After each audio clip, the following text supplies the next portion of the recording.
Hey everyone, welcome to Sunday Morning Tonic. A slight adjustment from our usual Saturday morning tonic. Today we'll be looking through ratio, speed, distance, time, proportion, best buys and density. If you do want a pre-release of these questions before they happen, go over to Patreon, here's the link, and you can get these questions a few days in advance and have a go at them, bring them to this live session, ask some questions, and away we go. This isn't intended to be a very long live stream. Generally, we're just going to get through it, and hopefully that'll make it a lot easier of a listen. A lot of writing here. Okay, one morning Kate wakes up and sees that only 3 colours of car are in her apartment complex parking spaces. Red, grey and yellow. In the ratio 2 to 3 to 4. Obviously it's odd to see so many yellow cars, but what fraction of the cars are not yellow? So, interesting one, this one. We're talking about ratios, and you have to kind of understand that each of those 2, 3 and 4 are equal to a part. One of the skills that we can do is turn this representation of the proportions into fractions. To even begin doing that, we need to know a total. So the number of parts that we have here are 9. So we can say total parts 9. You'll notice that most ratio questions will require you to have like the total. So it's actually really good to have that, to always go to it first. And then we think, what about the red, grey and yellow in terms of their proportions? Like, which ones are we interested in? So obviously it's odd to see so many yellow cars. So it's yellow cars are the focus of the question, but don't let that, misdirect you. The actual question is, what fraction of the cars are not yellow? So not yellow in terms of the number of parts, we'll add 2 and 3, so 5. And a fraction is the amount that we're interested in, that's 5, divided by the total, which here is 9. And so those are the 2 bits needed to write that not yellow makes up 5/9. So find that total. A map has a scale of 5 centimeters to 10 kilometers. Meaning that if we had a map like this, 5 centimeters on that map would mean 10 kilometers in real life. Let's see if I can make that just about. Something like this, okay? You can write this as a ratio. You could say 5 centimeters to 10 kilometers. So talking about 2 quantities that are directly in proportion with each other. So if we double one of them, the other one would be doubled as well. If we write this in its simplest form, so there's a number of ways of looking at this. In its simplest form, we could divide by 5. We could say 1 centimeter is equal to 2 kilometers.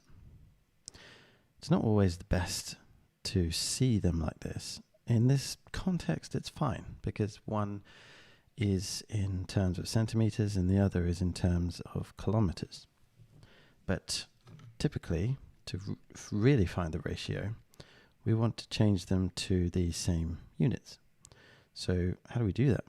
Well, how many meters are there in a kilometer? So 1 kilometer is 1,000 meters. And in fact, we could do this with ratios too. So if we say, instead of an equal sign, that's also fine. And so 1,000 kilometers. So if we had 2 kilometers, that's 2,000 meters. We can make an equivalence of this in centimeters. So if in every 1,000, in 1 meter, we've got 100 centimeters. So we've got 1,000 of those.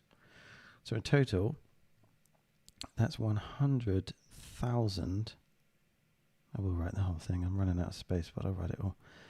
Centimeters. I have to tag that on there.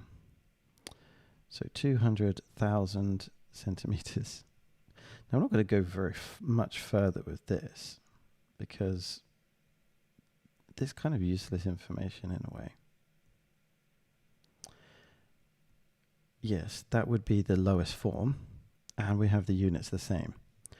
But contextually, I would say that this is obviously simplest form is where we can't divide anymore without going into decimals. And your bike speedometer tells you that you've traveled 8 kilometers. How long would this be on the map? So if we're talking 1 centimeter is equivalent to 2 kilometers, that's what we're interested. We want to know 8 kilometers. The right hand side represents real life and the left hand side represents map. So we look for relationships, and really this is the fundamental key that you need to be able to do. You need to be able to spot relationships. How are things connected? Divisions, typically with proportion, it's what do you multiply it by? And this is multiplied by 4. As we learned earlier, these scale in proportion, and we have to do the same to both sides. So we found our answer, 4 centimeters. Files are stored on a phone and take up the 128 gigabytes storage in a ratio of 4:7. Everybody has this problem. If you go into your like settings, it'll tell you what your storage is being used for. In this case, we have others and apps, pictures and videos, and respectively. Just means that you're going to treat the 457 in the same order as the what you have here. If we delete all the videos, how much storage can be saved? So deleting videos it would be nice to know how much videos take up. So if you delete them, that's how much you'll save. Just to come back to this whole thing being in order, I'm just going to write here, order is important for ratio, so keep it in the same order. So essentially we're asked here to split this in a ratio. We call it sharing a total in a ratio. This here is the total. First part, as ever, is to find the total number of parts. Okay, so total parts would be 4 plus 5 plus 7. So it's total parts 16. And these 16 parts are essentially what we're going to be. So let me scroll down a bit here. Give some space. These 16 parts are what we're going to be dishing out to, the 4, 5, and 7. So you've got 4 ... 5 ... 1, 2, 3, 2, 3, 4. So that's 4, 5, 7 there. And you can see that each of those parts are going to be equal, and we need to know what they are. The total that we're going to be splitting into the 16 equal parts is 128 gigabytes. So essentially what we need to do is divide that total by 16 to find out what each of those parts are worth. So you can use a calculator, there's loads of different methods you can do this, but we find that it's 8 gigabytes. And I always like to write each part. Now some of these questions can get really complicated. If you don't write what you've got as you go along, you might get lost. So it's a nice reference, and you might want to go even a step further, and those key results you can put a box around.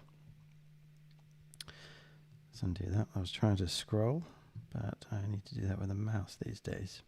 Just in case you're wondering, my setup right now is I'm using my tablet as a wireless screen. It's allowing me to touch screen and write on the screen at the same time. There's a little bit of a delay, but it's quite brilliant. So if anyone's thinking about getting a Samsung tablet, it's very versatile. The Samsung Tab S7. Obviously, that's 2 generations behind, but still brilliant device. But if I make that mistake, I'm sorry. Sometimes I'll write on the screen and have to rub it out. Now we're up to 8 gigabytes each. So essentially, all of these circles, all of these parts, they're worth 8 each. And we don't want to just add them up like 8 add 8 add 8 add 8. We can do multiplication. And the ratio tells us how many there are. So we can do 4 times the 8. I'll put gigabytes so it's contextual. Here we've got 5 times the 8 gigabytes. And here 7. Now at this point we could, so let's call it other, let's call it pictures, and let's call it video. We could go ahead and work all of these out, but we're really only interested in video. If you're an exam strategist, you're going to want to save as much time as possible. So try to strategize and think, what do I need to do versus what I don't? How much can be saved? 7 times 8 is obviously 56. I'm going to write everything I can, because this person doesn't know me in the exam, and I want to make sure that I make it clear I know what I'm doing. So 56 gigabytes is how much would be saved if you delete the videos, because that's how much they take up in terms of the ratio. Cool. Interestingly, I've scrolled down in the previous page and it keeps the same scroll when I move to the next page. Here we are. A train travels at an average speed of 18 meters a second. Express this average speed in kilometers and per hour. So this is a skill needed. But I will say at this early point, you're probably thinking, right, average speed, maybe this is something to do with speed, distance, and time. So it's really important to know the formula, I suppose, and maybe put that as like the first thing that we do. Distance is speed times time, or speed equals distance divided by time. It depends how you want to do it. In fact, there's a visual way as well, isn't there? It's SDT, I think, where you cover the one you want. So speed equals distance over time. That'll do us for now. Anyway, it's nice sometimes in the exam you write down the formula that come to mind. It might be useful. This first bit, however, is not that. So if a train travels 18 meters in a second, yeah, I'll just leave it there. 18 meters per second. We're going to scale this up hopefully more intuitively. Like, how long would it go in, say, a minute? As you can see, if I go 18 in a second, I'm going to be going 18 times 60 in a minute, because essentially I've got 60 lots of those seconds. So how many minutes? That's 18 times 60, which is 1080 meters in a minute. We could do the same again. Maybe I'll write it on a new line actually this time. So how many meters are we going to go in an hour? Because that's our aim, isn't it, to get to hours. How many meters are we going to go in an hour if we go 1080 in a minute? That's times 60 again, because 60 times more time that you have. So 1080 times 60 is 64800. So we're working our way towards. The next thing is to change our meters.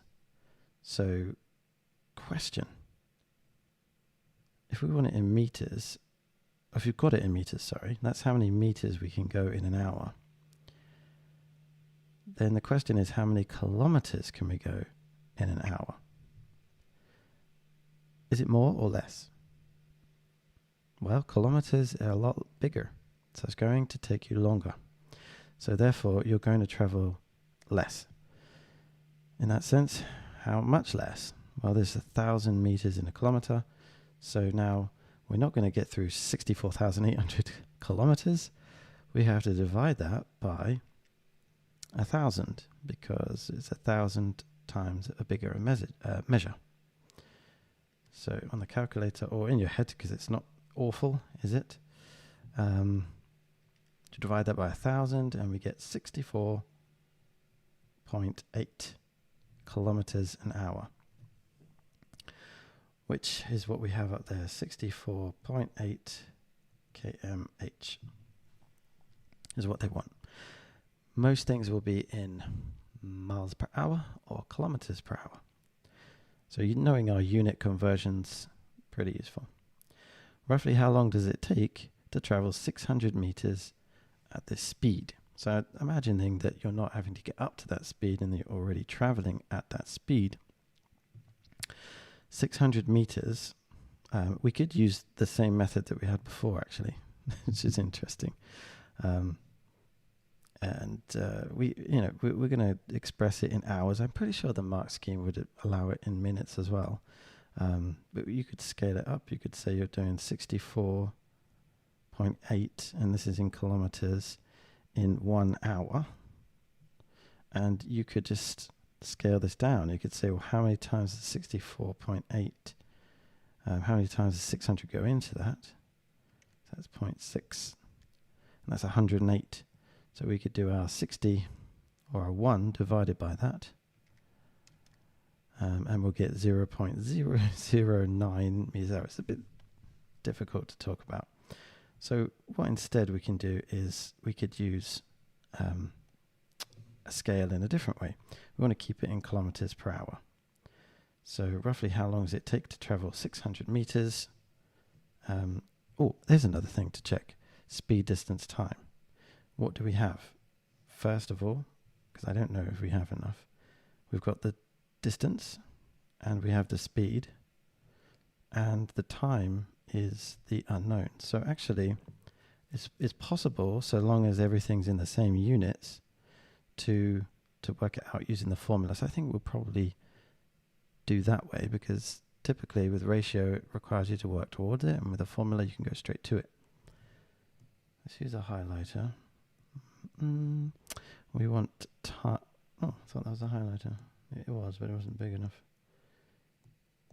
There. It's like a paint. Okay, well, some things work okay, some things don't. Let's go back to the pen. Well, our focus is on time anyway.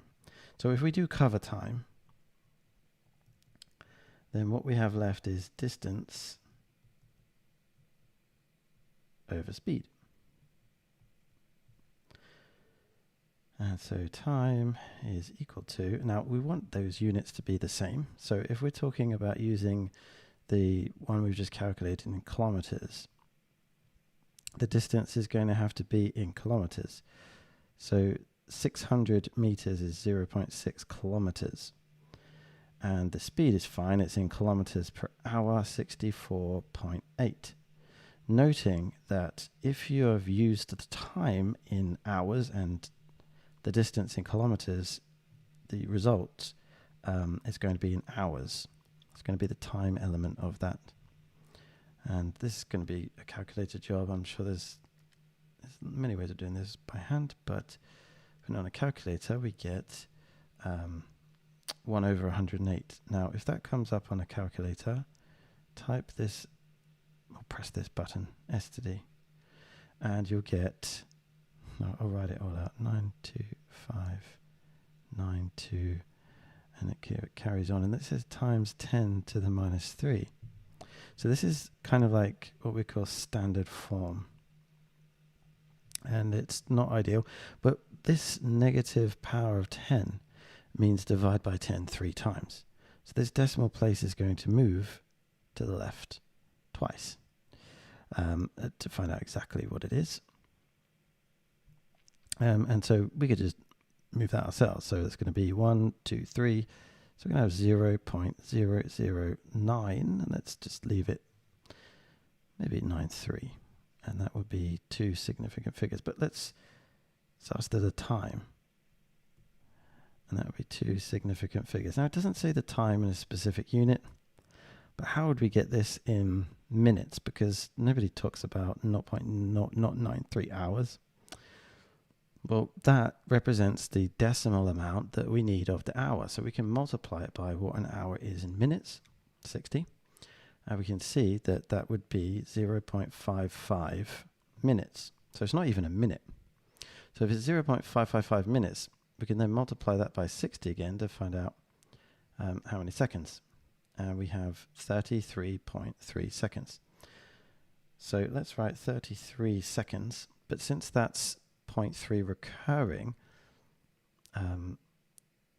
that's really something, well, actually, we don't want to go any more than seconds. We don't talk about nanoseconds here or anything less.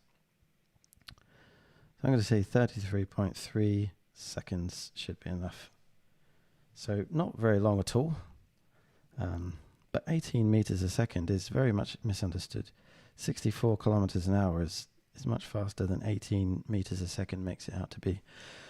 Okay, the train will pass through Birmingham without stopping at 7:30 and travel a further 40 kilometers to Stafford. When should it arrive in Stafford? State any assumptions that you made. So,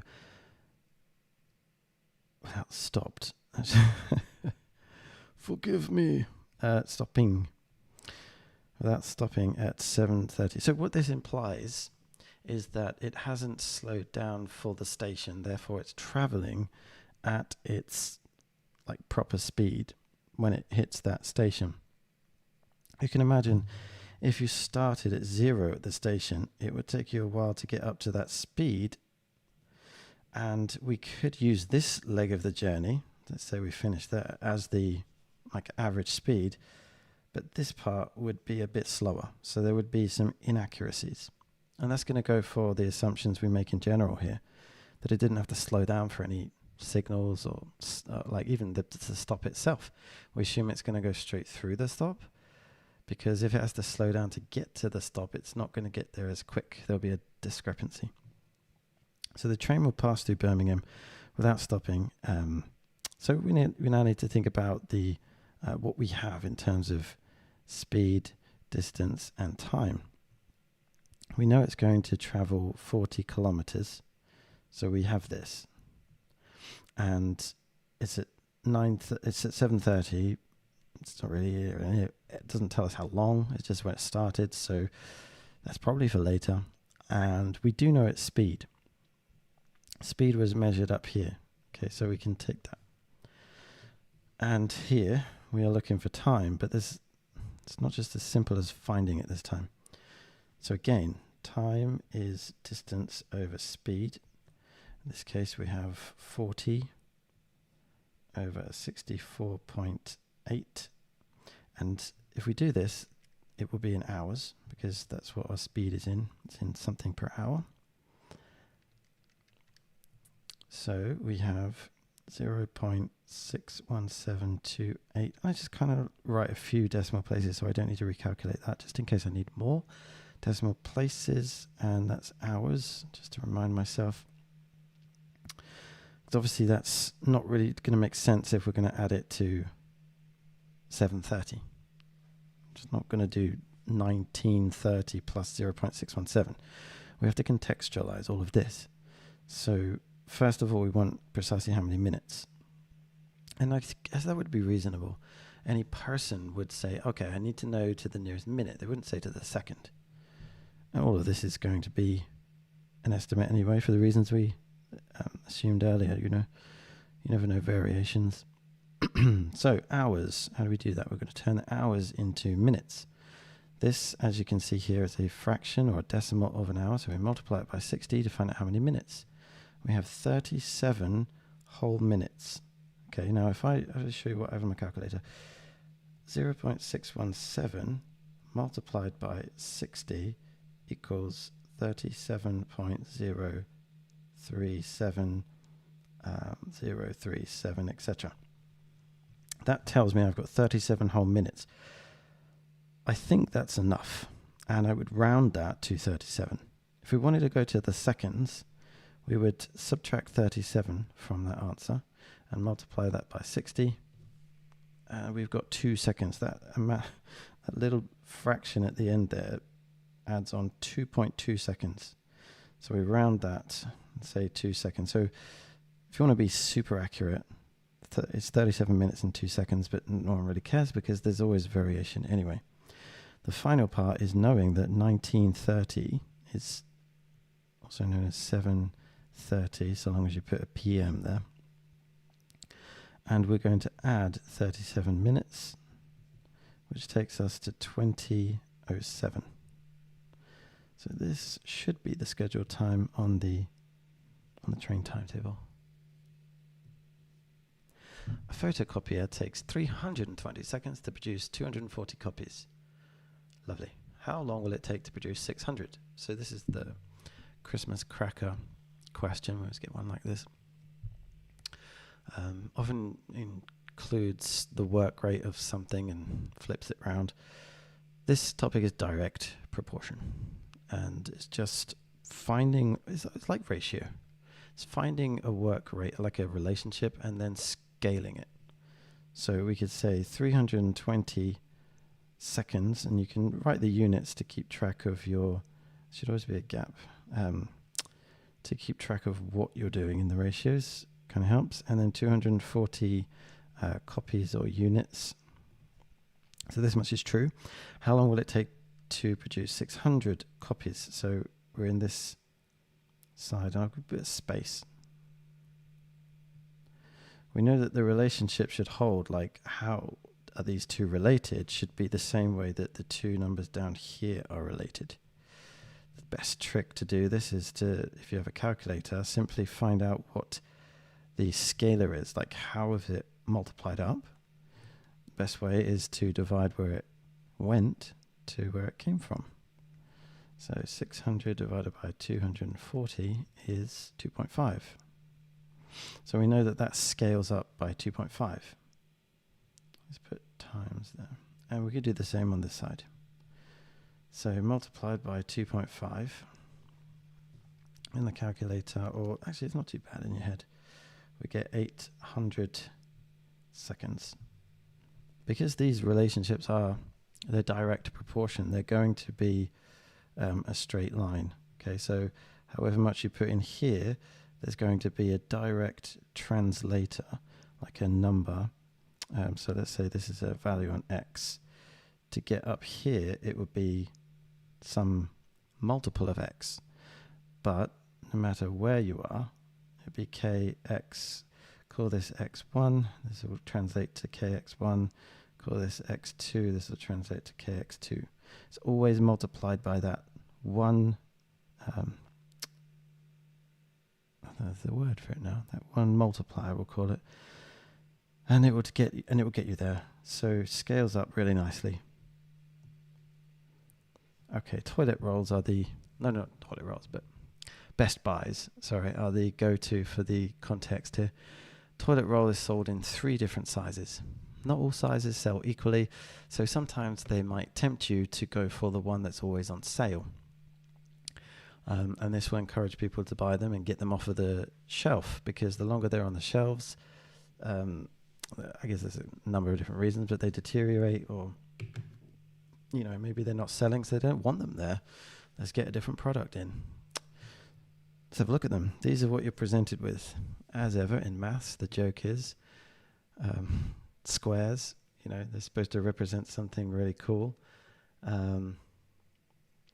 But yeah, really basic. Just got to use your imagination. 24 pack with 300 sheets per roll, and a 12 pack with 300 sheets per roll, or a 4 pack with a bonus 500 sheets per roll. When they say, look, you get extra.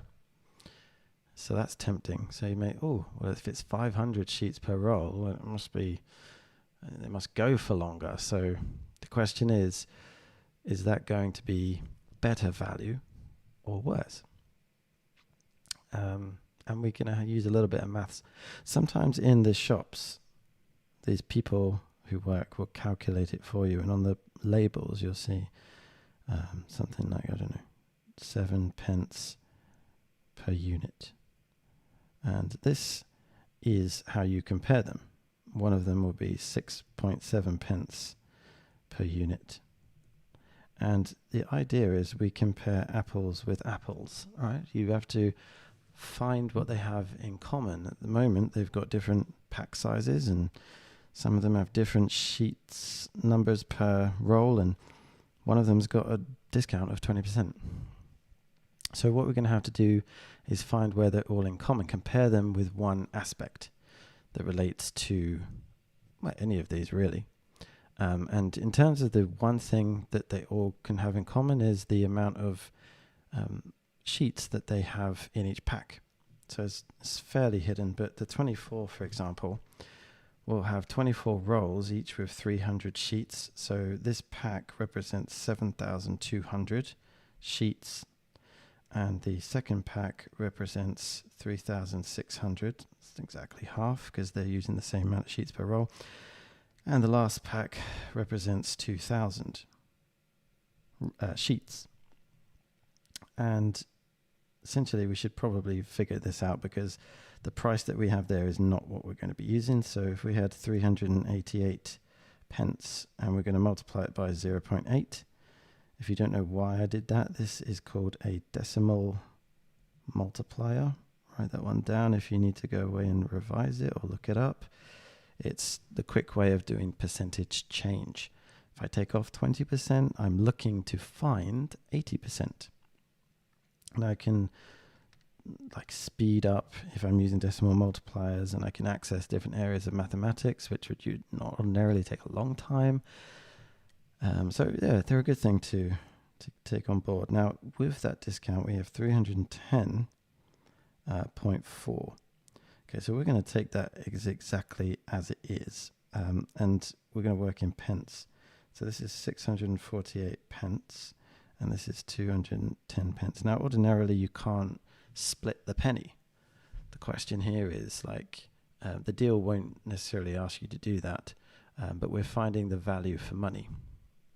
And sometimes that will require, over the long term, splitting of pennies to find out. So the idea is you don't want to round it, otherwise we won't get the accuracy here. Okay, so how we're going to do this, we're going to use ratios. We're going to find out how many pence it is per sheet.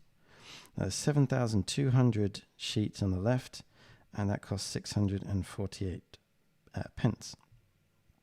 So the question I would have is, I guess what you could do is take a moment to think, what is the division? I feel like it's worthy to stop and think, because it's where a lot of people go wrong, and they worry. They think, oh, which one's divided by which? And I don't know why, but it's often the wrong way around to begin with. What would make sense? We had 648 pennies, and we wanted to divide it by 7,200 sheets. Would that make sense? You would be splitting it into 7,200, or the other way around. 7,200 sheets divided by 648 pence.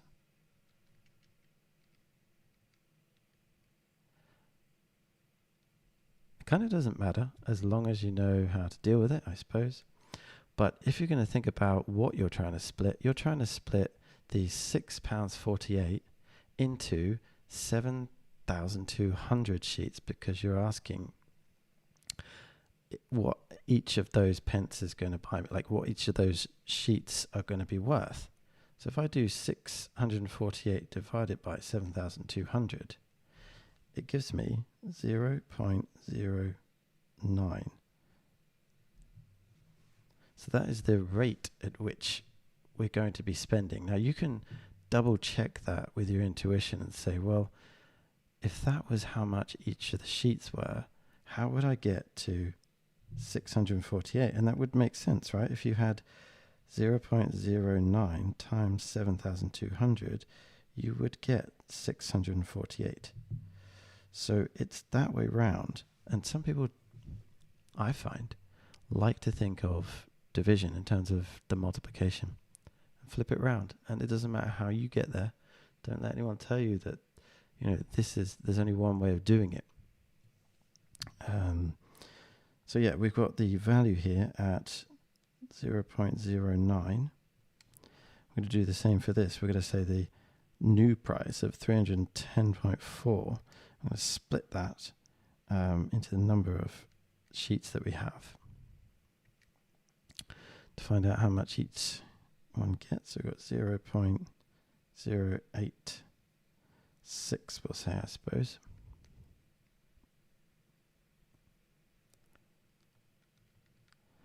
And how many pence is going to fit into each of the sheets on the right hand side? We've got 210 divided by 2000.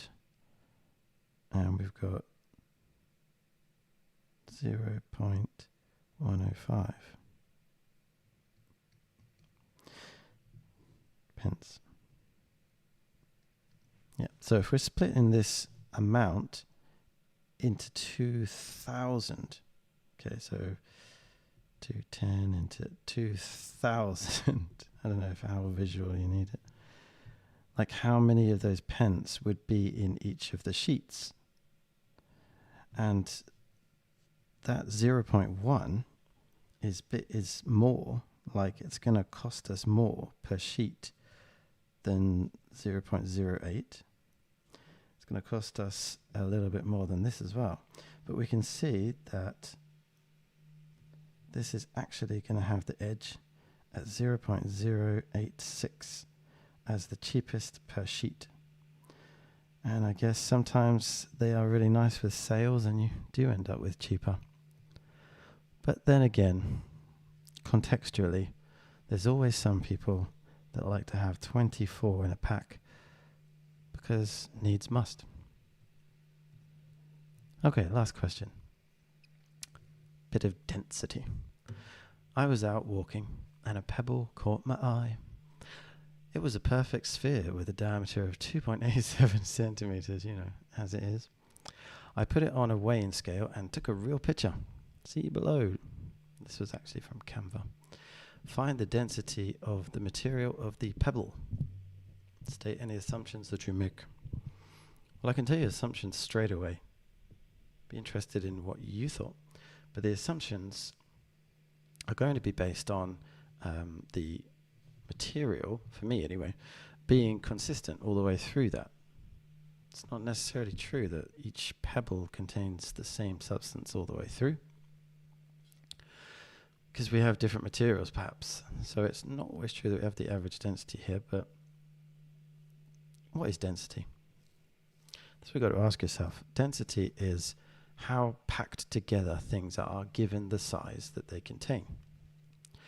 And so in this regard, you could have something really dense in the middle, like a lead, and then something really light on the outside, like this pumice that you see. And you would then calculate it based on its size and weight, not knowing that it's not uniform all the way through. You're assuming that it's the same density. It would be somewhere in between the lead, which is highly dense, and the pumice on the outside, and you'd get totally wrong results. So there are a few assumptions there, and the fact that I measured it correctly, etc., etc. The fact that it's perfectly sphere. Anyway, let's have a look.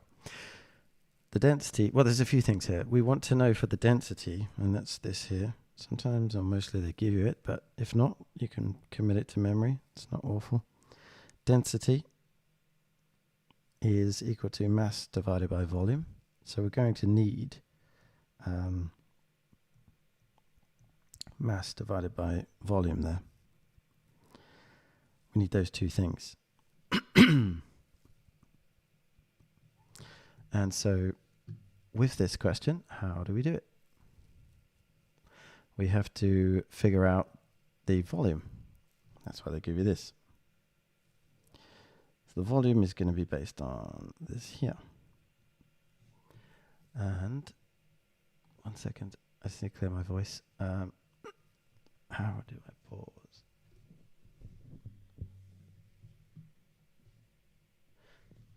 I think I can.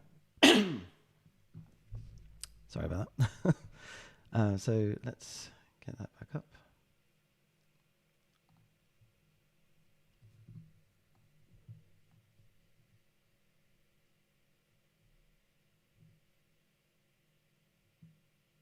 So I'm just readjusting.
Okay, finally. I think that's working again now.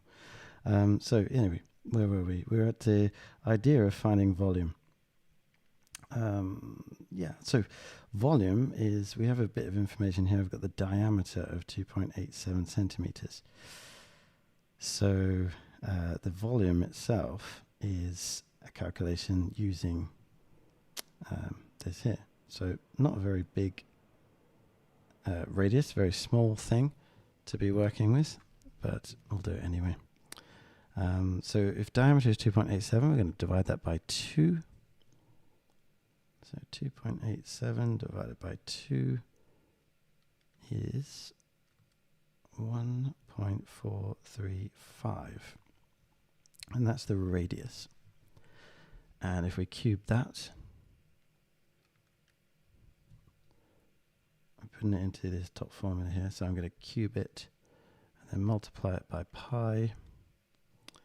And then multiply it by 4/3. So I'm going to open a bracket to do that one, just to be sure. 4/3.